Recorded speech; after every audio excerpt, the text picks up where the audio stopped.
శ్రీమాత్రే నమ. జయ గురు దత్తాత్రేయ నమ. ఈ వీడియోలో మనం మిథున రాశి వారికి 2026వ సంవత్సరం ఏప్రిల్ నెల మాస ఫలితాలు తెలుసుకుందాం.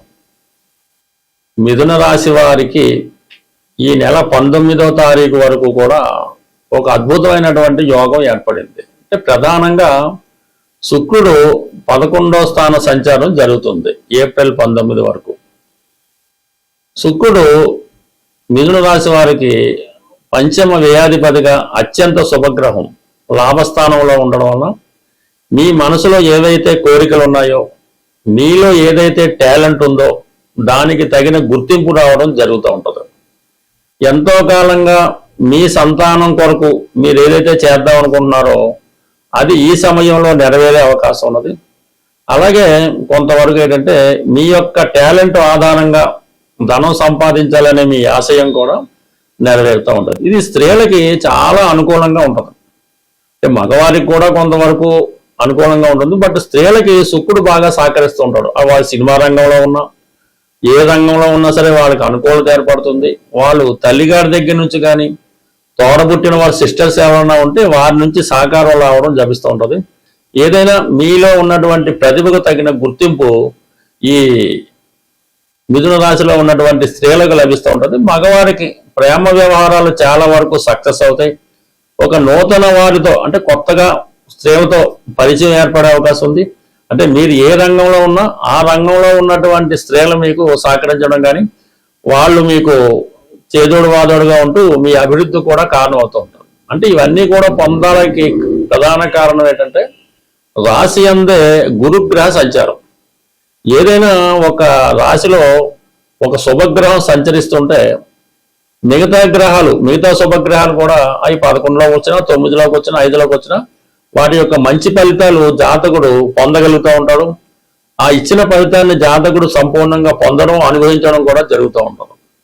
అదే పాపగ్రహం మరి రాశిలో సంచరిస్తున్నప్పుడు మరి 9లోకి గ్రహం వచ్చినా 11లోకి వచ్చినా ఎక్కడికి వచ్చినా కూడా ఆ ఫలితాలు జాతకుడు పొందలేకపోతుంటాడు. పైదొచ్చు కొన్ని ఇబ్బందులు కూడా ఎదుర్కోవడం జరుగుతూ ఉంటుంది. అటువంటి మిథున రాశి వారికి ఇంచుమించుగా ఈ నెలంతా కూడా రాశి అందే శుభగ్రహమైనటువంటి గురువు యొక్క సంచారం చాలా వరకు గురువు కూడా తన సొంత నక్షత్రం మీద ప్రయాణిస్తూ అత్యంత బలవంతుడై ఉన్నాడు. ఆ కారణం వల్ల శుక్రుడు ఇచ్చే మంచి ఫలితాలు మీకు ఈ నెల 19వ తారీఖు వరకు కంప్లీట్ గా రావడం జరుగుతూ ఉంటుంది. అది ఆర్థిక పరంగా బాగుంటుంది, స్త్రీల నుంచి సహకారం వస్తుంది, మీలో ఉన్నటువంటి టాలెంట్ కి గుర్తింపు రావడం జరుగుతుంది, కొన్ని కొత్త పరిచయాలు కూడా మీకు ఏర్పడడం జరుగుతూ ఉంటుంది. ఇక 19వ తారీఖు తర్వాత శుక్రుడు 12వ స్థానంలోకి రావడం జరుగుతుంది. అప్పుడు మీరు స్త్రీల కొరకు కొంత ధనాన్ని ఖర్చు పెడతారు. కుటుంబ అవసరాలకు చాలా విలువైనటువంటి వస్తువులది కొనడం జరుగుతూ ఉంటుంది. మీరు కూడా ఏదైనా ఒక విలాసయాత్ర కానీ వినోదయాత్ర కానీ వెళ్ళడం జరుగుతూ ఉంటుంది. ఇక ప్రధానంగా ఈ విధంగా ఉంటే రవి తృతీయాధిపతిగా ఉన్నటువంటి రవి ఏప్రిల్ 14వ తారీఖు వరకు దశమ స్థాన సంచారం. దాంతో పాటుగా శని భగవానుడు కూడా అదే స్థానంలో సంచరించడం వల్ల జాతకుడు వృత్తిపరమైనటువంటి మార్పులు రావడం జరుగుతూ ఉంటుంది. సడన్ గా ఉద్యోగంలో ట్రాన్స్ఫర్లు కానీ ఉద్యోగంలో మారడం కానీ కొంతవరకు ఉద్యోగంలో కొన్ని అనుకోని చేంజెస్ రావడం జరుగుతూ ఉంటుంది.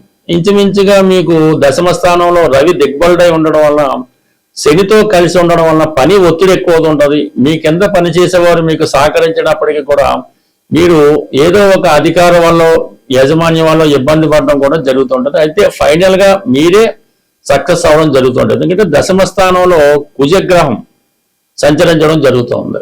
ఎప్పుడు ఇంచుమించుగా ఈ నెల 2వ తారీఖు నుంచి మే 10వ తారీఖు వరకు దశమ స్థానంలో ఈ కుజుడు రవి దిగ్బలుడై ఉండడం వల్ల అత్యంత బలవంతుడై వృత్తిలో మీరు చాలా నైపుణ్యాన్ని ప్రదర్శిస్తూ ఉంటారు. ఆ కారణం వల్ల ఏంటంటే బాధ్యతలు పెరుగుతాయి, వృత్తిలో ఒక విధమైన ప్రమోషన్ లాంటిది కూడా రావడం జరుగుతూ ఉంటుంది. బట్ ఈ విధంగా దశమ స్థానంలో ఈ గ్రహాలు సహకరించడం, రాశి అందు ఉన్నటువంటి గురువు మిమ్మల్ని ప్రోత్సాహకరంగా అభివృద్ధికరంగా మంచి కార్యక్రమాలు చేయడానికి మంచి పనులు చేయడానికి ప్రోత్సహిస్తూ ఉంటాడు.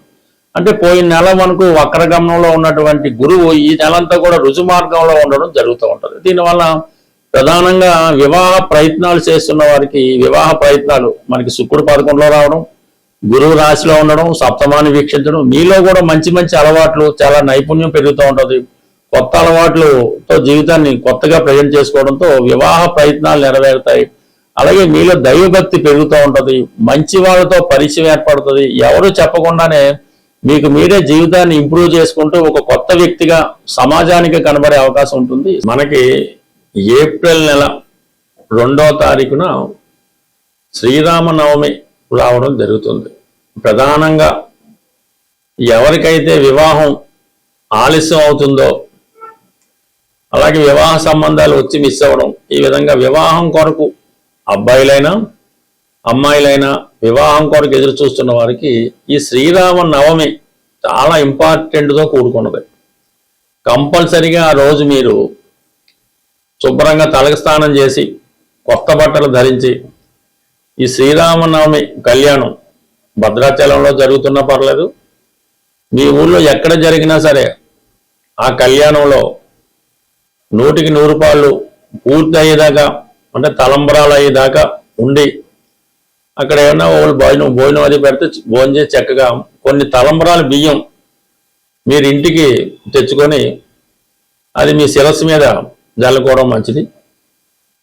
వీలున్నవారు భద్రాచలంలో కూడా మనకి ఈ తలంబరాల బియ్యం ఇవ్వడం జరుగుతుంటుంది. అవి ఎవరన్నా తేగలిగితే, అది పెద్దవాళ్ళు ఎవరైనా మీ పిల్లలకి వివాహం జరగవలసి ఉంటే వాళ్ళకి ఆశీర్వదిస్తూ ఆ తలంబరాల బియ్యం వాళ్ళ తల మీద పెట్టడం వల్ల 100కి 100 రూపాయలు వివాహం అన్నది నిశ్చయం అవడం జరుగుతుంటుంది. కాబట్టి వీలున్న వాళ్ళు ఈ శ్రీరామనవమి వేడుకల్లో పాల్గొనడం, ఇంకా ఓపిక ఉన్న వాళ్ళు తల్లిదండ్రులు కూడా పిల్లలకి వివాహం జరగడం లేదు అనుకున్న వాళ్ళు ఒకసారి శ్రీరామనవమి పీటల మీద కూర్చొని ఆ రాముల వారి కళ్యాణం మీ చేతుల మీదుగా జరిపించడం వల్ల తొందరలోనే మీరు మరొక వివాహం మీ పిల్లవాడికి అమ్మాయికో చేసే భాగ్యం అన్నది ఆ భగవంతుడు మీకు కల్పించే అవకాశం ఉన్నది.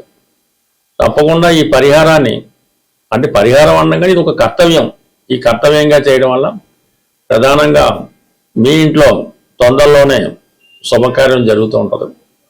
అలాగే మనకి ఎలాగా మంచి రోజులు వచ్చాయి కాబట్టి వివాహం కొరకు ఎవరైతే ఎదురు చూస్తున్నారో వాళ్ళు ఒక 8 మంగళవారాలు పవిత్రంగా సాంప్రదాయ దుస్తులతో ఆంజనేయ స్వామి వారి ఆలయంలో తమలపాకులతో అర్చన చేపించి ఆ రోజు సంపూర్ణంగా సాత్విక ఆహారం తీసుకొని భూసైనం అంటే నేల మీద పడుకోవడం వల్ల ఆ రోజు మంగళవారం రోజు ఉపవాసం అనేది అక్కర్లేదు, లైట్ ఫుడ్ తీసుకొని హనుమాన్ చాలీసా 3 సార్లు ఉదయం మధ్యాహ్నం రాత్రి 3 సార్లు ఒకేసారి చదవడం వల్ల ఒక 8 వారాలు ఈ విధంగా ఆంజనేయ స్వామి వారి వ్రతం చేయడం వల్ల శీఘ్రంగా కళ్యాణం జరిగే అవకాశం ఉంది. బట్ ఏదైనా మరి ఈ ఏప్రిల్ నెలలో మరి మొదటిసారిగా వచ్చే, అంటే మొదటి వారంలోనే వచ్చే శ్రీరామనవమి చేయటం వల్ల కొంతమందికి అయితే మే నెలాఖరులోపు కూడా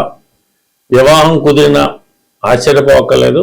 ప్రేక్షకులకు ఒక చిన్న విజ్ఞప్తి, ఈ మార్చి నెల 29వ తారీఖు అంటే ఆదివారం రోజు హైదరాబాదులో జ్యోతిష విజ్ఞాన కేంద్రం వారి సహకారంతో ఈ సుందరయ్య విజ్ఞాన కేంద్రంలో ఒక జ్యోతిష మహాసభ నిర్వహించడం జరుగుతుంది. అంటే అందులో ప్రముఖమైనటువంటి వ్యక్తులు వారి అభిప్రాయాలు, అంటే జ్యోతిష్ శాస్త్రరీత్యా కొన్ని ప్రధానమైన టాపిక్స్ తీసుకొని ప్రసంగించడం జరుగుతూ ఉంటుంది. ఈ జ్యోతిష మహాసభలో పాల్గొందామని ఆసక్తి కలిగిన వాళ్ళు ఎవరైనా ఉంటే 29వ తారీఖు మీ యొక్క పేర్లు ఇవ్వడం, కానీ డైరెక్ట్గా కూడా సభకు వచ్చిన ఇబ్బంది ఏం లేదు. అయితే మరి ఆ సభకి ఎటువంటి ప్రవేశ రుసుము ఉండదు, భోజన సౌకర్యం మిగతా సౌకర్యాలు కూడా ఈ సంస్థ వారే మీకు ఉచితంగా ఏర్పాటు చేయడం జరుగుతుంది. కాబట్టి ఆసక్తి ఉన్నవాళ్ళు ఈ 29వ తారీఖు జరిగే మహాసభకు హాజరవుతూ ఉన్నవాళ్ళు కంపల్సరీగా వాళ్ళ నేమ్ ఒకటి రిజిస్టర్ చేసుకుంటే ఏర్పాట్లు చేసుకోవడానికి అనుకూలంగా ఉంటుంది. కాబట్టి కొంతవరకు సహకరిస్తారని ఆశిస్తూ స్వస్తి. ప్రేక్షకులకు ఒక చిన్న విజ్ఞప్తి, ఈ మార్చి నెల 29వ తారీఖు అంటే ఆదివారం రోజు హైదరాబాదులో జ్యోతిష విజ్ఞాన కేంద్రం వారి సహకారంతో ఈ సుందరయ్య విజ్ఞాన కేంద్రంలో ఒక జ్యోతిష మహాసభ నిర్వహించడం జరుగుతుంది. అంటే అందులో ప్రముఖమైనటువంటి వ్యక్తులు వారి అభిప్రాయాలు, అంటే జ్యోతిష్ శాస్త్రరీత్యా కొన్ని ప్రధానమైన టాపిక్స్ తీసుకొని ప్రసంగించడం జరుగుతూ ఉంటుంది. ఈ జ్యోతిష మహాసభలో పాల్గొందామని ఆసక్తి కలిగిన వాళ్ళు ఎవరైనా ఉంటే 29వ తారీఖు మీ యొక్క పేర్లు ఇవ్వడం, కానీ డైరెక్ట్గా కూడా సభకు వచ్చిన ఇబ్బంది ఏం లేదు. అయితే మరి ఆ సభకి ఎటువంటి ప్రవేశ రుసుము ఉండదు.